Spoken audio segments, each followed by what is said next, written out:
Thank you, Tamara. It's great to see everybody. Great to meet you, Craig. And great to see graduate students and postdocs here for Preparing Future Faculty. As Dean Undreiner said, I was a dean of the graduate school, and before that, associate dean of the graduate school at the University of Missouri, and one of my responsibilities there was getting to teach the Preparing Future Faculty class, and it was one of the most fun things I've done in higher education administration and indeed as a teacher. Today what I'm going to do is give you a sense of some of the tools for understanding, particularly in the context of a job search, our very disorganized state of higher education in the United States.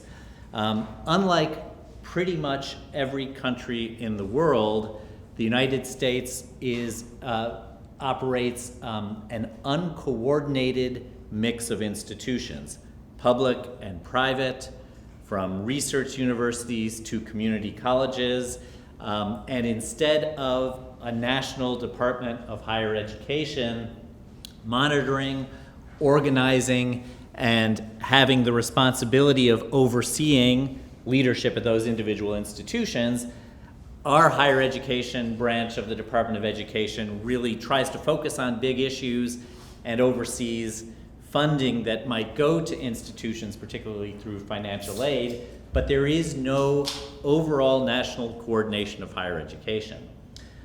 Hence the Carnegie classifications of institutions, which we'll go through a little bit today, talk about how it describes the range of institutions in the United States, how you can use the tools associated with the Carnegie classifications to understand institutions, whether you're thinking about a job search, further education, or just understanding the institutions that are in your community. So in 1970, seeing the incredible disarray in higher education and hoping that, we'll go into some of the purposes in a minute, the Carnegie Commission on Higher Education, which is a branch of a private foundation, began the Carnegie classifications.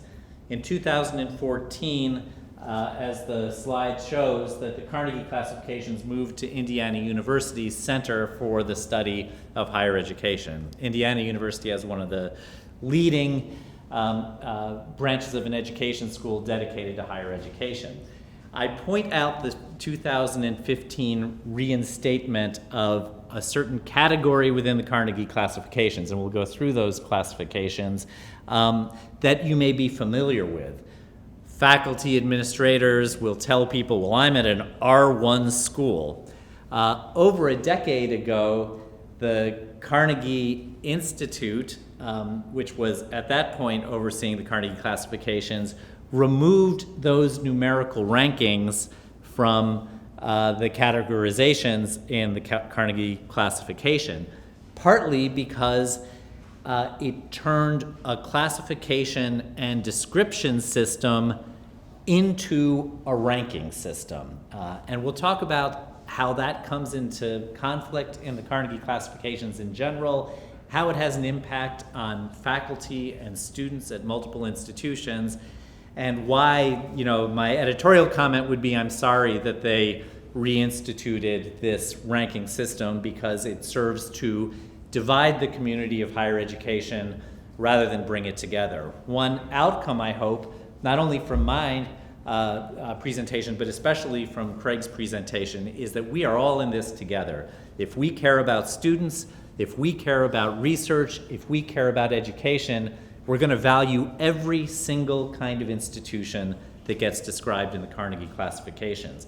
And if there's one thing I'd hope you'd get out of Preparing Future Faculty this year, it's an understanding of the wide variety of institutions, the opportunities they provide, not only to students, which are incredible, but also to prospective faculty members, staff members, and administrators at those institutions. And it may be difficult to read this graph, and I hope the slides will be made, I only have a couple of them, will be made available. This is a screenshot from part of the annual report that Indiana University puts out related to the Carnegie classifications. You'll see that it both provides in numbers in the chart at the top and in the pie graphs a sense of the numbers of different institutions that fit into these categories, and these are the broadest level categories that the Carnegie classifications include, along with the percentage of institutions, the enrollment in terms of raw numbers, and then the enrollment in terms of percentage of the overall pie. What you'll see is that there are 335 doctoral universities. 7% of the institutions of higher education in the country are doctoral universities, universities that provide PhD and other doctoral degrees, and in varying degrees focus on research. You'll see that community colleges, which are listed as associates colleges, constitute 24% of the number of institutions and educate the same approximately 1/3 of the students enrolled in higher education in the United States. You'll hear a lot of talk throughout the year, and I hope you'll be investigating as you think about your own job search, if you're looking for faculty positions, baccalaureate colleges, sort of the liberal arts college of our imagination and in some cases of our experience. And while those colleges constitute 13% of the colleges in the country, they only educate about 5% of the students. It doesn't mean you shouldn't look at them because they need faculty members, they're great places to teach, but you get a sense of where the jobs are, and by thinking about where the jobs are, you can also think about where your opportunities might lie. So the purpose of these, of the Carnegie classifications is really to provide this taxonomy, this understanding of the different elements of American higher education. I'll go to that link right now. In fact, I think it's already brought up, so I can go straight to Chrome. And this page lists the descriptions with a little bit more information than the chart in the previous slide indicated. So among doctoral institutions, and it gives the definition of what doctoral institutions are, there are these 3 reinstituted rankings within that category. R1, highest research activity, R2, higher research activity, and R3, moderate research activity. Even those, the superlative of highest, reinstituted in 2015. It used to just be very high research activity. Then there are master's colleges, and it includes the definition for those. Baccalaureate colleges. I'm just going to use the thing. Baccalaureate associates colleges, which include 4-year colleges that also offer associate degrees. You can't get an associate's degree at Arizona State University. We're a bachelor and higher institution only. Associates colleges and most community colleges fit in associates colleges. But look at the huge number of different categorizations within associates colleges, ranging from what sometimes are called technical schools to institutions in which a focus is on preparing students in the broad curriculum that they'll need after 2 years to transfer with many of their requirements taken care of into the institution. I'm teaching a couple of classes in the English department this year, and what's different from last time I was a full-time teacher in higher education, a huge number of my students finished 2 years at a community college before coming to ASU.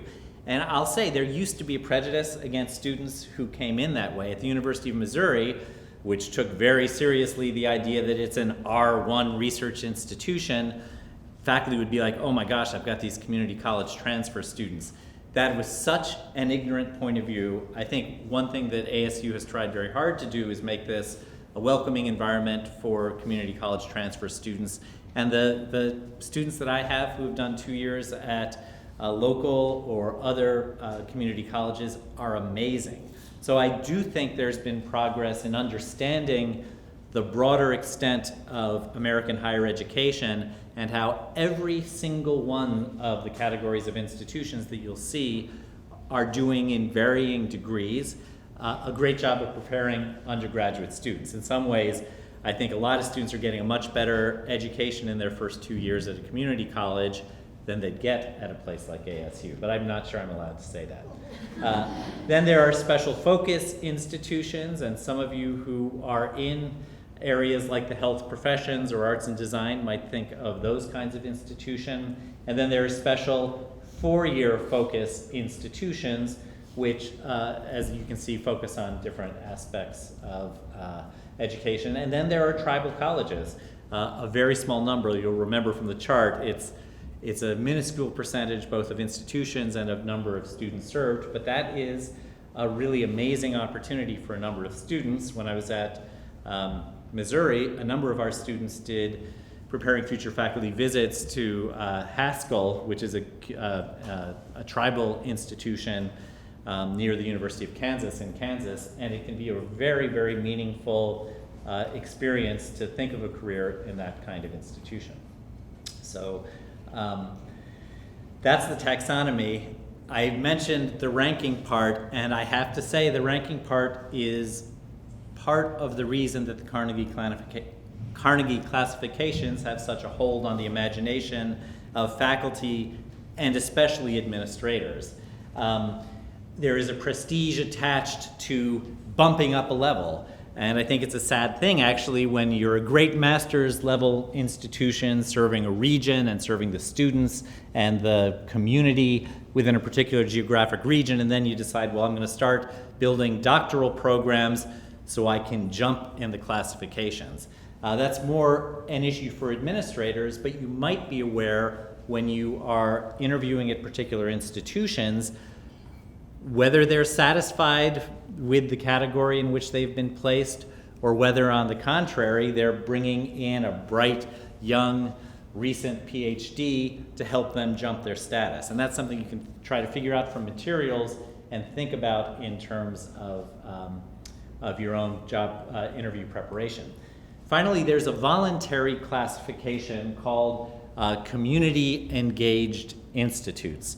ASU went through the process of becoming a community engaged institute. When I was at Missouri, I was the chair of the committee that successfully got that engagement. That was part of the old system of wanting to be descriptive of what institutions are and give institutions an opportunity to show off amazing things that they do. Indiana's not interested in that, and so although this voluntary classification still exists, it's managed by a unit at Brown University rather than through Indiana. So the audiences for the Carnegie classifications, as I've said, are the higher education community, parents and prospective students who can use these broad descriptions to understand what kind of institutions they might be sending students to or are in their community, job seekers, and we'll talk about that for just a minute, and the general public. And so one thing to know, although there are periodic attempts to emphasize the descriptive aspect, institutions almost always want to move up, especially in the doctoral research rankings. Another classification that is sort of R1 supercharged is membership in the Association of American Universities, the AAU, which is made up of, can't remember the exact number, somewhere between 60 and 95 of the most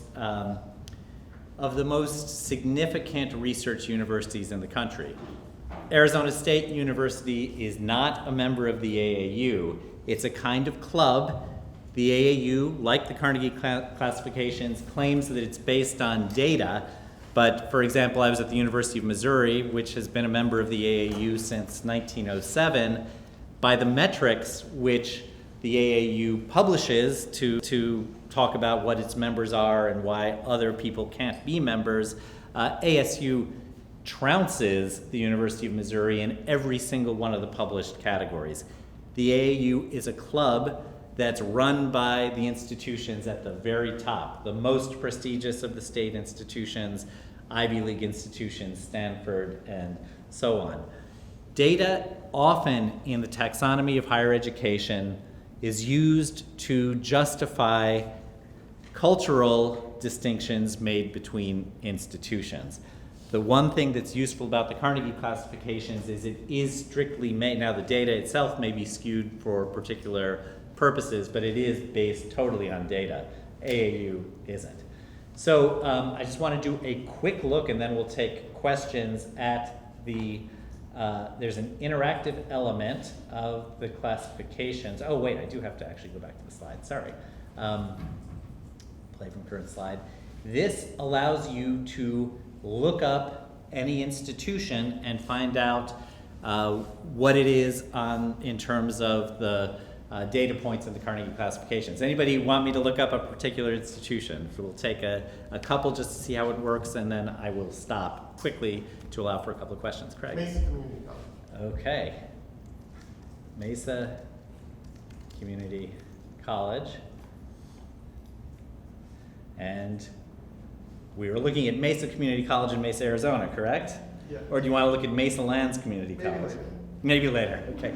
So here we get a level, it's a 2-year, it's a public, you get the actual population of that institution, and then you can see in the ways in which it has been categorized in that broader set of classification system that we saw on the other page.